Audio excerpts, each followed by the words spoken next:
Melalui sambungan telepon sudah ada Ketua Persatuan Perawat Nasional Indonesia, PPNI DKI Jakarta, ada Jajang Rahmat. Pak Jajang, selamat malam.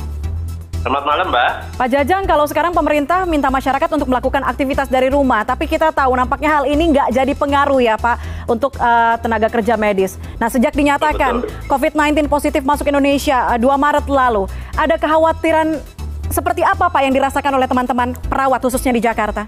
Mohon perhatian. Eits, sebelum nonton, subscribe dan nyalain loncengnya biar makin asik. Selamat nonton. Melalui sambungan telepon sudah ada Ketua Persatuan Perawat Nasional Indonesia, PPNI DKI Jakarta, ada Jajang Rahmat. Pak Jajang, selamat malam. Selamat malam, Mbak. Pak Jajang, kalau sekarang pemerintah minta masyarakat untuk melakukan aktivitas dari rumah, tapi kita tahu nampaknya hal ini nggak jadi pengaruh ya Pak untuk tenaga kerja medis. Nah, sejak dinyatakan COVID-19 positif masuk Indonesia 2 Maret lalu, ada kekhawatiran seperti apa Pak yang dirasakan oleh teman-teman perawat khususnya di Jakarta?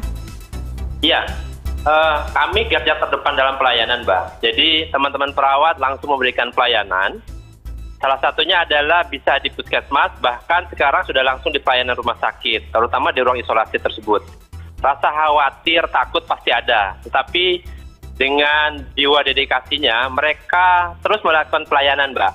Akan tetapi hal ini sebenarnya minta dukungan dari pemerintah, bagaimana perawat kami di layanan itu memang dilengkapi dengan APD yang lengkap gitu, Mbak.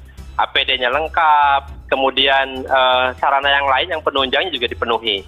Kekhawatiran itu bisa ditepis oleh kami kalau memang pemerintah dalam hal ini menyiapkan seluruh kelengkapan yang sesuai buat kami, Mbak, di lapangan. Kira-kira gitu, Mbak.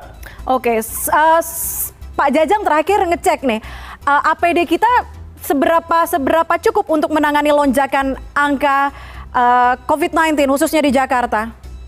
Iya, kalau saya cek teman-teman di lapangan saat ini masih cukup. Tapi berapa banyak dan berapa lama nanti persiapannya? Ini yang mereka sendiri tidak paham, Mbak. Gitu. Jadi saat ini kekhawatiran yang paling dalam adalah dari teman-teman, bagaimana pemerintah menjamin seluruh tenaga kesehatan, khususnya kami di keperawatan, bahwa kami disiapkan alat pelindung diri yang sesuai. Gitu. Nah, ini kepastian ini yang perlu kami dapatkan gitu. Kemudian bagaimana multivitamin bagi teman-teman kami di layanan juga dipikirkan gitu. Kenapa? Karena sangat melelahkan bekerja di unit khusus atau di ruang isolasi COVID ini, Mbak. Gitu. Dia bekerja 4 jam kadang-kadang di ruangan tersebut, paling lama gitu 2 jam sampai 4 jam. Bahkan tidak sempat makan, tidak sempat minum, gitu kan, sampai buang hajat pun nggak sempat, kira-kira begitu. Dan ini harus disiapkan gitu. Dan harus menggunakan APD itu selama jam itu ya? Betul. Kemudian kami jangan nanti disuruh berperang, kira-kira begitu, tapi amunisinya, perlengkapannya tidak disiapkan secara baik, gitu. Jangan sampai kami disuruh perang, tapi amunisinya nggak ada, gitu. Nah, ini yang perlu dijamin oleh pemerintah terhadap kami di layanan, terutama teman-teman kami perawat yang ada di lapangan, Mbak. Kira-kira gitu. Jangan sampai nanti kami masuk bekerja, kemudian kami tidak dijamin keselamatannya. Nah, pemerintah harus menyiapkan itu, dikuatkan betul, bagaimana kita diberikan kepastian bahwa APD ada, aman, sarana yang lain ada, kira-kira gitu, Mbak. Tapi dari Dinas Kesehatan Jakarta sudah memberikan koordinasi mengenai jaminan APD dan juga pemberian tadi, concern Pak Jajang adalah multivitamin kepada seluruh tenaga medis di Jakarta.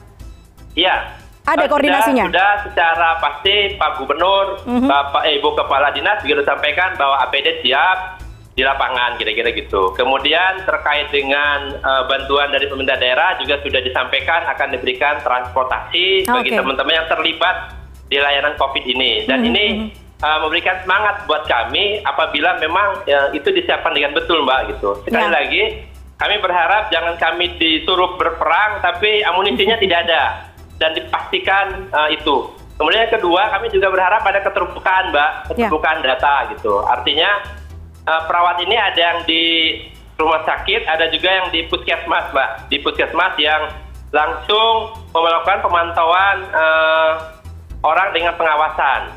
Dan ini juga banyak perawat yang turun, baik itu secara langsung ke rumah-rumah untuk melakukan pemantauan. Nah, yang kasus pertama adalah bagaimana perawat di puskesmas juga datang ke rumah melakukan identifikasi, memastikan datanya, kemudian kontak langsung untuk bertanya dari mulai tanda-tanda pita dan lain-lain, juga memberikan pemeriksaan di sana.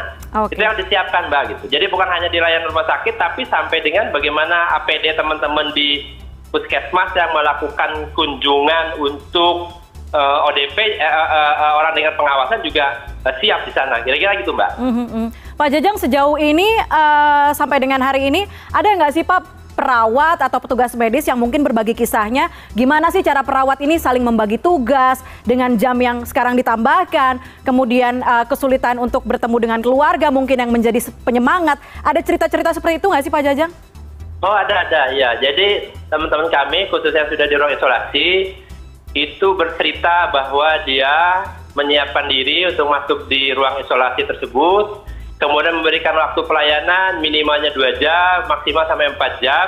Nah, yang repot kalau sudah ada yang meninggal, Mbak, pasiennya, itu bisa lebih. Kenapa? Misalnya pas mau keluar tapi pasiennya gawat, kan nggak mungkin ditinggalin. Sehingga dia akan lebih panjang waktunya gitu. Ini yang dikeluhkan, teman-teman juga sampaikan. Kemudian dia juga, saya tanya apakah ada pengucilan dari keluarga karena takut tertular gitu. Sampai saat ini mereka bercerita bahwa keluarga tidak ada yang takut gitu. Kemudian dengan tetangga yang melihat bahwa dia bekerja di ruang isolasi juga nggak ada ketakutan itu. Tapi saran ke depan, Mbak, kalau memang eskalasinya lebih tinggi, barangkali memang perawat atau tenaga kesehatan yang memberikan layanan COVID ini disiapkan asrama atau tempat tinggal dekat rumah sakit apabila eskalasinya lebih tinggi, sehingga dia fokus per 14 hari di rotasi gitu. Dan ini memungkinkan orang untuk fokus di layanan, 14 hari diganti dengan tenaga yang baru karena kelelahan, Mbak. Kalau udah lewat 14 hari itu pasti kelelahan tenaga perawat di sana. Kira-kira gitu, Mbak.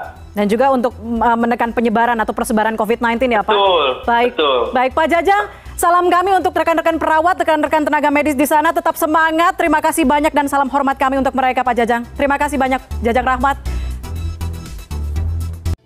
Asik kan videonya?